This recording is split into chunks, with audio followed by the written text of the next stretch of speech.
क्या हुआ जब कंस को यह पता चला कि देवकी का 8वां पुत्र ही उसकी मृत्यु बनेगा। डर, क्रोध और अत्याचार की शुरुआत यहीं से हुई। लेकिन भगवान की लीला अब शुरू होने वाली थी। भविष्यवाणी सुनते ही कंस का चेहरा क्रोध से लाल हो गया। जिस बहन को वह प्रेम से विदा कर रहा था, उसी पर उसने तलवार उठा ली। देवकी डर गईं। वसुदेव ने हाथ जोड़कर कहा, राजन, देवकी को मत मारो, हम तुम्हें हर संतान सौंप देंगे। कंस ने सोचा और फिर दोनों को कारागार में डाल दिया। एक ऐसा कारागार जहां हर पल डर और पहरा था। समय बीतने लगा। देवकी की पहली संतान जन्मी। वसुदेव ने वचन निभाया और कंस को सौंप दिया। शुरू में कंस ने दया दिखाई, लेकिन धीरे धीरे उसका भय बढ़ता गया और एक एक करके उसने निर्दोष बच्चों को मार दिया। मथुरा में अत्याचार बढ़ गया। लोग डर के साये में जीने लगे। लेकिन देवताओं ने आकाश से प्रार्थना की, हे विष्णु, अब अधर्म बढ़ चुका है। तब भगवान ने कहा, मैं स्वयं धरती पर जन्म लूंगा और अधर्म का अंत करूंगा। कारागार में बंद देवकी और वसुदेव हर रात भगवान से प्रार्थना करते।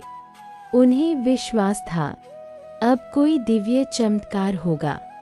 और फिर समय आया उस दिव्य जन्म का, जिसका इंतजार पूरी धरती कर रही थी। कंस की क्रूरता दिन प्रतिदिन बढ़ती जा रही थी। मथुरा के लोग डर के साए में जी रहे थे। हर तरफ बस अत्याचार और अन्याय ही दिखाई देता था।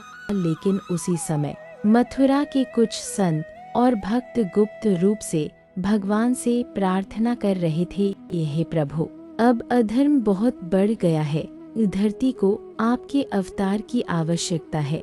उधर कंस को रात रात भर डरावने सपने आने लगे। उसे हर जगह अपना अंत दिखाई देता था।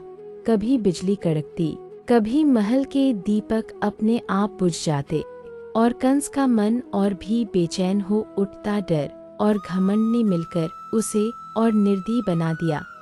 उसने अपनी सेना को आदेश दिया, पूरे राज्य पर कड़ी नजर रखो।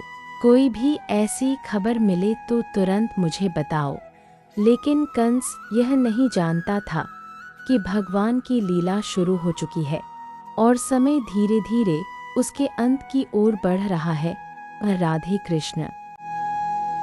अगले भाग में कैसे हुआ भगवान श्री कृष्ण का चमत्कारी जन्म, कैसे खुल गए कारागार के दरवाजे और कैसे वसुदेव जी यमुना पार लेकर गए नन्हे कृष्ण को।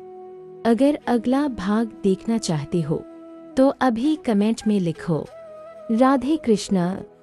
अगर श्री कृष्ण नाम में प्रीति है तो एक लाइक और सब्सक्राइब अवश्य करें।